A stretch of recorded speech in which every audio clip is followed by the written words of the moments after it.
Olá, meu amigo, minha amiga. Olha, até que ponto nós não estamos sendo traídos na análise das pautas do cotidiano?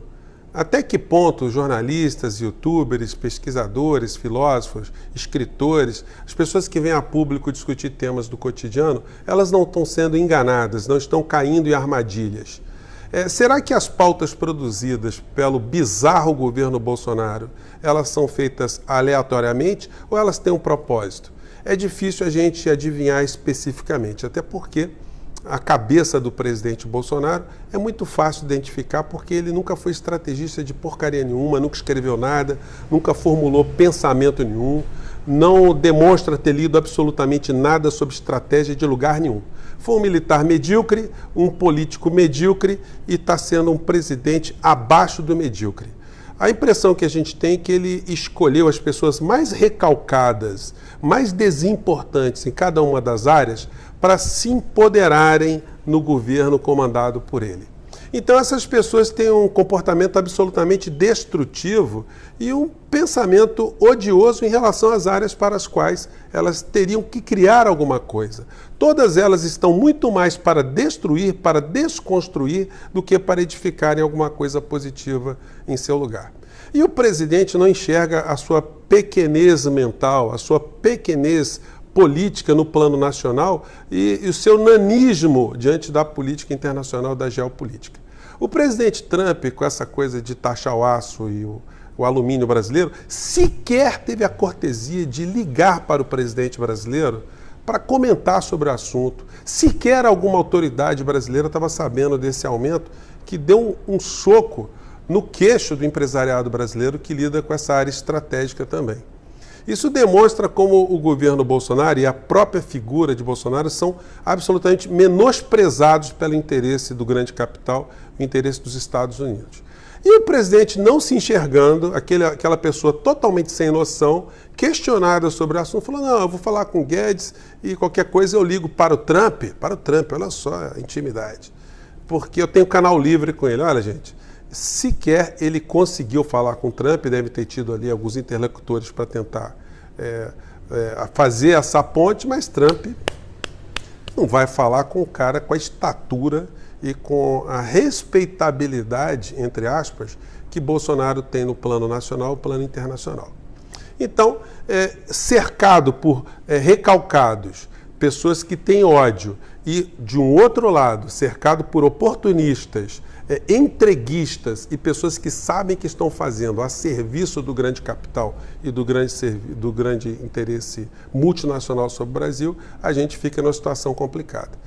Alguns ingênuos chegaram a acreditar que os militares dentro do governo poderiam funcionar como anteparo, poderiam funcionar como balizadores para que a soberania nacional não fosse totalmente vilipendiada, que as nossas riquezas energéticas, as nossas plataformas submarinas, as nossas reservas, não fossem absolutamente vilipendiadas e as empresas estratégicas do Brasil fossem sabotadas e entregues a preço de banana, como a Embraer, por exemplo.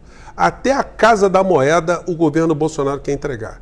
E o Jornal do Brasil hoje, Jornal Globo hoje dá conta também que a privatização do Banco do Brasil também já entrou no radar. Então, essas coisas acabam ficando no menor plano em relação a coisas que são muito mais importantes, que estão sendo tocadas nas trevas, na penumbra, lá no Congresso Nacional. Eu trouxe para vocês hoje aqui um embate muito forte que aconteceu na Câmara, quando o presidente da Câmara, Rodrigo Maia, quis passar toque de caixa um projeto de saneamento básico, ou de privatização do saneamento básico das águas aqui no Brasil. O projeto é de autoria do senador Tasso Gereissati, que lá no Senado, além de ser o senador mais rico da República, talvez de todos os tempos, ele é considerado um representante dos interesses das multinacionais de águas, da Coca-Cola, que tem interesse em comprar reservas, jazidas, propriedades com nascentes, como ela tem feito em vários lugares do mundo. A Nestlé tem feito muito isso. E aqui tem os seus lacaios, tem os seus representantes que atuam fazendo grandes lobbies a serviço, e a benefício dessas empresas. Isso ia passar batido na Câmara essa semana se o deputado Glauber Braga, de uma forma muito destemida, não levantasse essa questão e não jogasse um pouco de luz sobre essa questão que estava passando lá, sem nenhuma nota no jornal, sem nenhuma nota nos telejornais, Jornal Nacional, nada. Ninguém falou absolutamente nada. Todo mundo preocupado com o presidente falando do Leonardo DiCaprio, o presidente exercendo a sua baixíssima autoestima, o seu hitlerismo governamental, o seu autoritarismo no campo das ideias, e aí a gente acaba deixando um assunto dessa importância passar despercebido. Gente, esse assunto das águas não é um assunto que interessa a esquerdistas, interessa a petistas, a ciristas, a comunistas, socialistas, interessa a toda a nação brasileira. Se a água aumenta, assim como a carne no governo Bolsonaro, aumenta para todo mundo, aumenta para esquerdista e para quem não é esquerdista. Até vegano acaba sofrendo impacto lateral do aumento de carne, porque acaba aumentando as outras proteínas que competem com a carne. E a água está indo no mesmo caminho. Esse governo quer entregar uma riqueza que é estratégica no planeta inteiro. Aqui na Inglaterra já está voltando de novo para a mão do Estado inglês, Estado britânico, porque eles privatizaram as águas e esgotos no governo Margaret Thatcher e só deu zebra. Aumentou, o serviço ficou ruim, houve demissão de trabalhadores dessa área, estão trazendo de volta. E aqui no Brasil, os entreguistas mancomunados com o governo Bolsonaro estão querendo entregar as águas. Mas vamos ver como é que foi esse embate lá. E o deputado Glauber Braga, de uma forma muito destemida, a forma contundente, conseguiu fazer o uso da palavra, que era direito, segundo o regimento interno, para que se faça uso das palavras pela liderança dos partidos. Ele conseguiu fazer isso, pelo menos para deixar registrado isso que a gente vai ver agora. Vamos lá. Peço a palavra antes do encerramento, presidente. Estou aqui pedindo a palavra há bastante tempo já. Inclusive, não existia esse encaminhamento. Vossa Excelência criou agora. O pessoal já tinha solicitado há muito tempo para fazer uso da palavra. 269, peço uso da palavra pela liderança imediatamente. Não, uma abstenção. Peço uso da palavra pelo pessoal. Você está achando que você manda a gente aqui, estávamos na lista, o senhor criou um encaminhamento que não existia no regimento. Entendeu? E nós estamos pedindo direito. A palavra. Todo mundo lhe respeita, respeite o plenário. Eu quero o direito de usar a palavra pela liderança do pessoal. Mas vai respeitar o plenário. Respeito o plenário se Vossa Excelência respeitar o regimento. A urgência foi aprovada. Fale baixo. Respeite o regimento, me dê palavra pela liderança do pessoal. O senhor tem mania de gritar. Não tem problema. Com seus amigos, não com a gente aqui. Não vai gritar aqui, não. Faço o que for necessário se Vossa Excelência não respeitar o regimento. Peço imediatamente a palavra pela liderança do pessoal. Peço imediatamente a palavra pela liderança do pessoal. O projeto de lei 5.815 de 2019. Vai resolver porque ele não pode respeitar o regimento. Do regime especial de tributação. Peço imediatamente a palavra pela liderança do pessoal. Cinematográfico e os benefícios fiscais. Peço imediatamente a palavra pela liderança do pessoal. Da lei 8.685 de 20 de julho de 93. Passo imediatamente a palavra pela liderança do pessoal. Medida provisória 2000. Peço a palavra pela liderança do pessoal. Com a palavra, imediatamente a palavra pela liderança do PSOL. Com a palavra o deputado Glauber pela liderança do PSOL. Gente, chega a ser bizarro, né? O Rodrigo Maia teve que dar a palavra pro Glauber Braga, teve que escutar pela proa que ele é um microditador e ele não pode fazer nada contra o deputado Glauber Braga, porque ele estava com razão nesse capítulo, nesse embate. Ele queria fazer o uso da palavra para deixar registrado o inconformismo diante dessas situações aqui. E eu vou colocar só mais esse trechinho aqui para completar, para fazer sentido.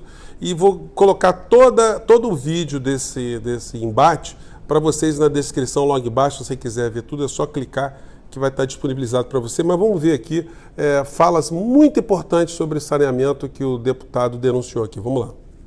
6h34 em Brasília, o plenário da Câmara aprovou o requerimento de urgência para apreciação do projeto que atualiza o marco legal do saneamento básico. Na tribuna, deputado Glauber Braga, do PSOL do Rio de Janeiro. Ora essa, não venha dar uma de microditador aqui pensando que a gente vai ficar calado.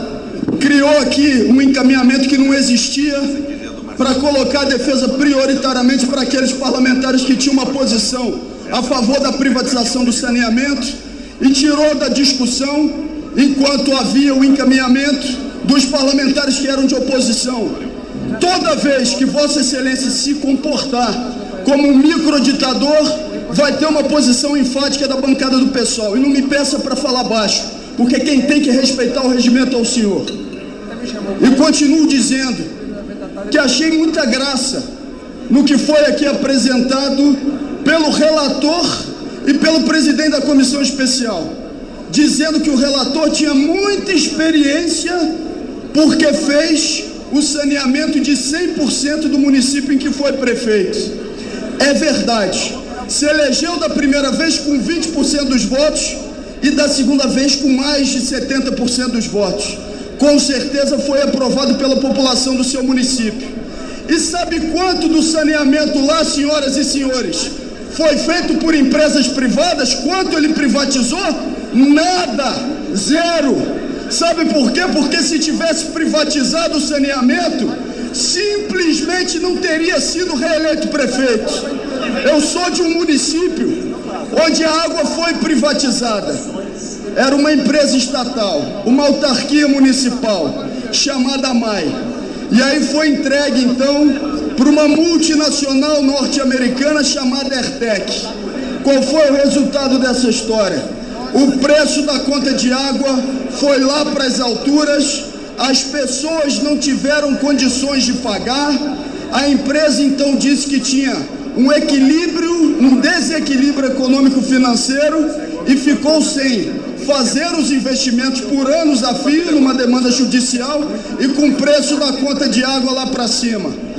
Senhoras e senhores, se querem privatizar a água, que os prefeitos que apoiam alguns dos senhores mandem para a Câmara de Vereadores propostas de privatização e não que tenha uma proposta federal que no final das contas obriga municípios brasileiros a fazê-lo, que obriga estados brasileiros a fazê-lo. Querem tirar dinheiro até da água que é para o povo beber. Essa é que é a grande verdade.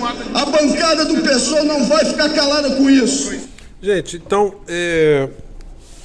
eu achei muito relevante esse embate que aconteceu na Câmara. Nós não estamos sabendo absolutamente nada, nem pela internet. Esse assunto você tem que garimpar para saber o que está acontecendo.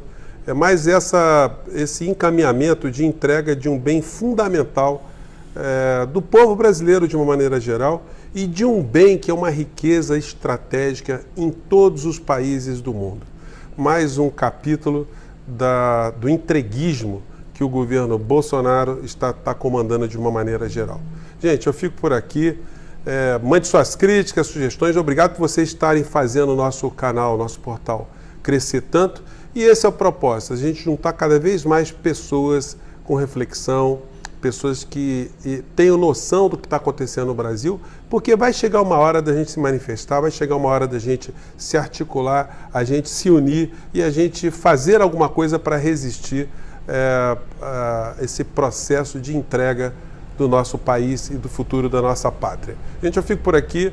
Um grande abraço, até o próximo vídeo. Tchau.